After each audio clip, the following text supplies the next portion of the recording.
dari seperti ini misalnya saya sedikit udah semangat aja pengen.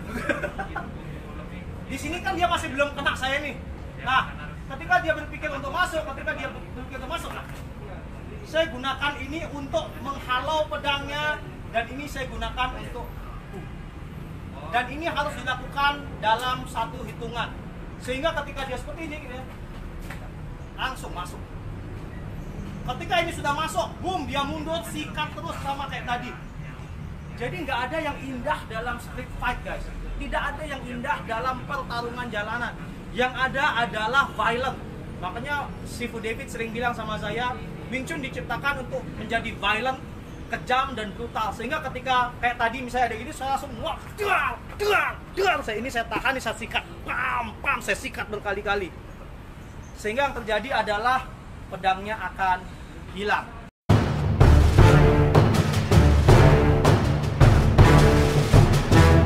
Yang terakhir adalah pisau di leher.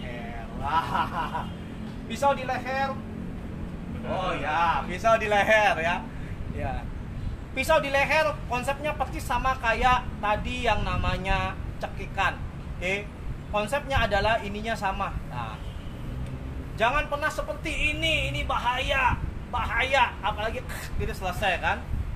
Ketika dia pastikan gerakan kita membuat tangan dia jadi seperti ini sehingga kita bisa memukul. Pastikan konsepnya membuat tangan dia seperti ini.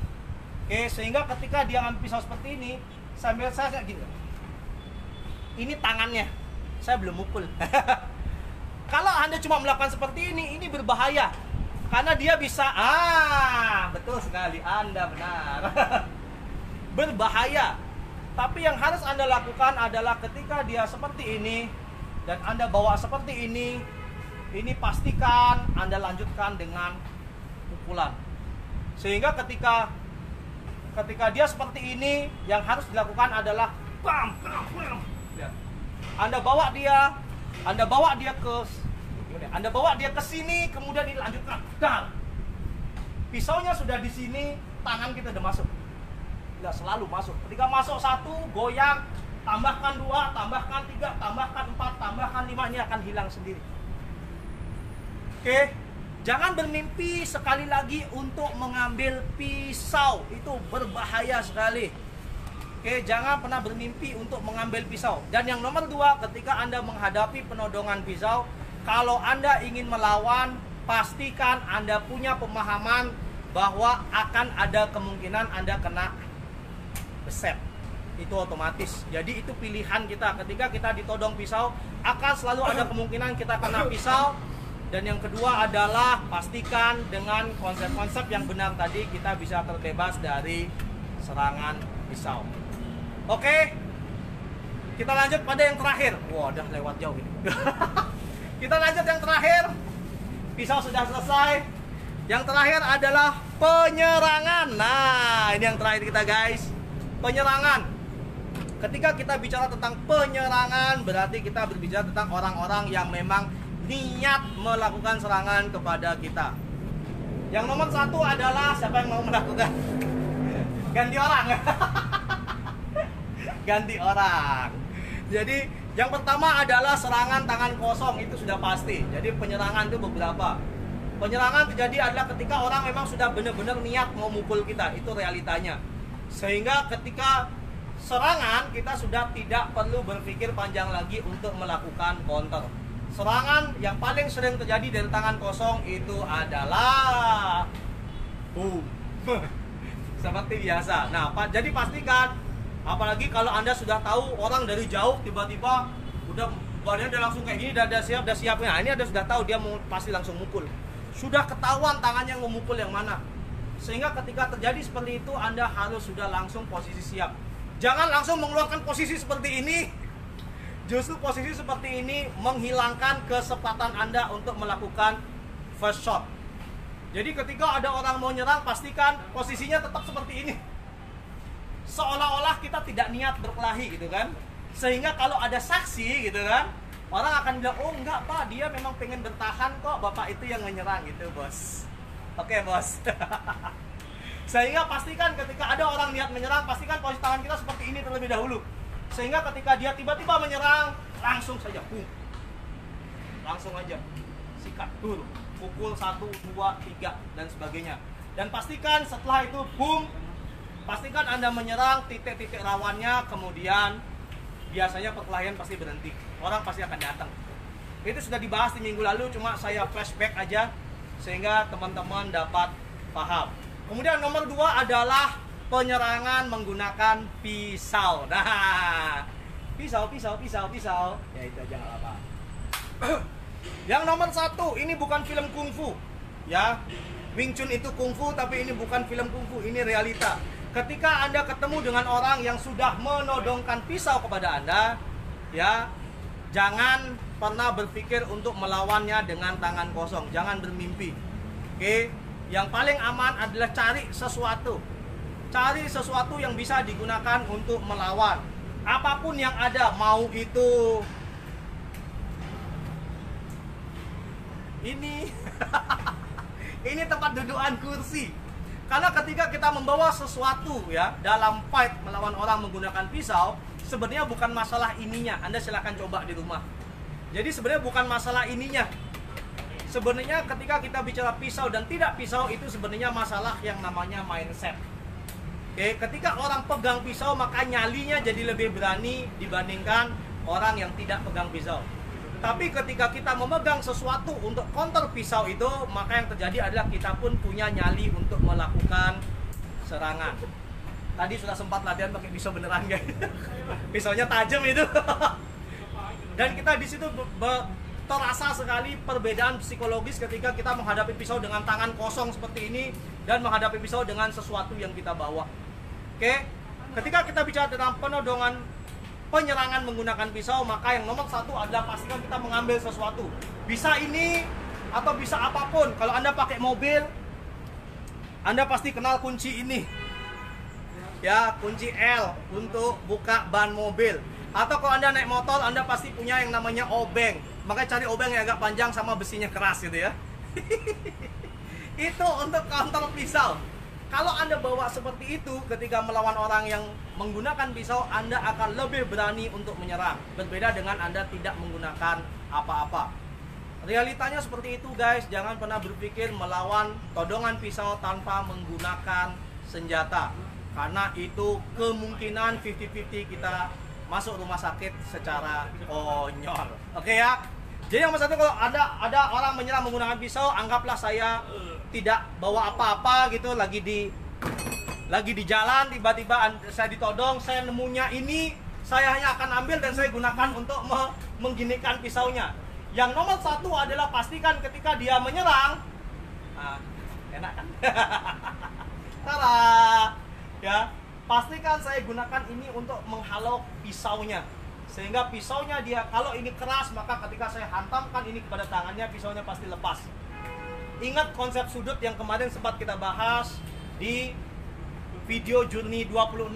Jadi flashback ke video 26 ya. Bagaimana sudut yang diajarkan dalam Wing Chun dalam counter fighting. Itu juga digunakan dalam penyerangan menggunakan pisau. Maupun dia menggunakan berbagai macam teknik gitu kan. Mas Luki ini yang pintar, tolong dong. Berbagai macam cara mainnya gitu. Kalau kita megang kayak gini, dia menggunakan berbagai macam teknik, kita cuma gini. Sehingga ketika dia menyerang, tetap aja saya bisa menggunakan ini. Jadi pastikan kita menggunakan sesuatu. Pastikan, mau dia pakai kayak gitu juga sama ya. Ya tetap aja lihat. Saya tetap akan dapat. Jadi pastikan membawa sesuatu. Bisa kayu, bisa ini apapun. Ini kan nggak ada ini ya. Atau mau pakai, ada pun gelas boleh. Mau pakai gelas kayak mau pakai apa, bebas aja. Iya. Mau pakai botol minum kaca. Botol minum kaca kalau digini bisa pecah nggak ya? Nggak ya? Pecah. Oh pecah ya. Atau Anda dapat botol kayak botol soft drink gitu yang agak keras, itu boleh digunakan. Intinya adalah pastikan Anda menggunakan senjata. Psikologisnya berbeda. Oke, itu ketika penyerangan dengan menggunakan pisau. Berikutnya adalah yang lebih anarkis adalah menggunakan pedang. Ya, boleh golok, boleh pedang, boleh aja. Biar lebih anarkis kayak pedang aja. Ini pedang ya. Kita pakai pedang-pedangan aja ya. Ketika Anda ketemu orang menggunakan pedang, pastikan jangan konyol melawan tanpa menggunakan apa-apa karena berbahaya. Konsepnya sebenarnya sama. Orang pakai pedang sama pakai pisau konsepnya sama. Bedanya adalah pedang itu lebih panjang, bedanya cuma itu. Oke, pastikan Anda mencari sesuatu. Kalau Anda pakai mobil, Anda bisa pakai ini seperti yang tadi sama. Ini bisa ada 2 di mobil. Atau Anda kalau misalnya nggak bawa apa-apa, Anda bisa pakai ini juga sama. Jadi apapun bisa dipakai. Oke, kalau pakai ini mungkin terlalu bagus. Kita akan pakai ini saja. Nah, kita akan pakai ini saja. Oke, ketika kita menggunakan ini, ya, ketika kita menggunakan ini pun dapat digunakan untuk menghalau yang namanya pedang. Jangan pernah berpikir ketika kita menghadapi orang dengan membawa pedang menyerang kita, jangan pernah berpikir mereka seperti seorang samurai yang sangat skillful. Biasanya tidak seperti itu. Ketika dia skillful, maka yang terjadi adalah mereka tidak akan membawa samurai kemana-mana. Ketika dia membawa samurai, sudah pasti itu memang bukan tipikal orang yang sangat terlatih. Karena kalau dia sudah levelnya guru atau master, dia tidak akan dengan semena-mena mengeluarkan senjatanya. Ketika Anda ketemu seperti itu, prinsipnya juga sama. Anda bawa seperti ini. Sehingga ketika jangan pernah taruh ini di 2 tangan. Ini bahaya. Kalau Anda taruh ini di 2 tangan, Anda sedang menghilangkan kemungkinan 1 tangan. Kesalahan kita adalah seringnya ketika bermain pisau, bermain pedang, itu adalah kita lupa nih punya tangan satunya. Kita sibuk main pedang seperti ini, tapi tangan satunya nggak dipakai. Nah, itu yang dimanfaatkan dalam Wing Chun.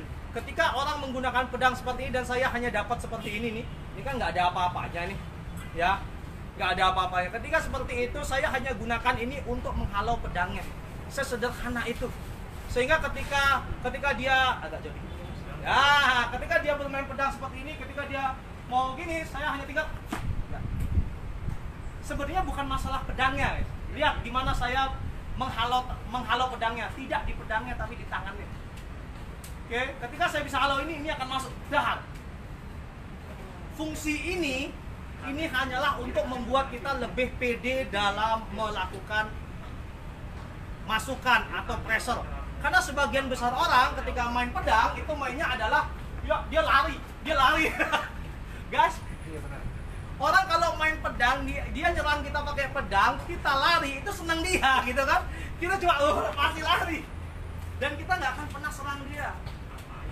Kalau di dunia bela diri atau ketika Anda bicara tentang street fight, cara yang paling mudah atau cara yang paling efektif menghadapi orang dengan jangkauan lebih panjang itu bukan dengan lari, tapi dengan masuk ke dalam. Sehingga ketika Anda bertemu dengan orang yang menggunakan pedang, jangan pernah lari. Yang Anda lakukan adalah cari sesuatu sehingga Anda pede untuk masuk. Sehingga Anda yakin bahwa ketika Anda masuk, Anda tidak akan terkena pedangnya. Oke? Jadi itu fungsinya, bukan fungsinya untuk berlawan pedang sendiri. Bukan ini fungsinya. Ini hanya ada di film kayak gini. Kalau Anda pernah lihat orang, kalau Anda pernah lihat orang bermain pedang di jalan, dia mainnya kayak ini. Dia pasti mainnya kayak gini. Nggak ada mainnya, ini nggak ada yang main pedang kayak gini. Nggak ada orang main pedang kayak gitu. Jadi dia main pasti langsung main sabet.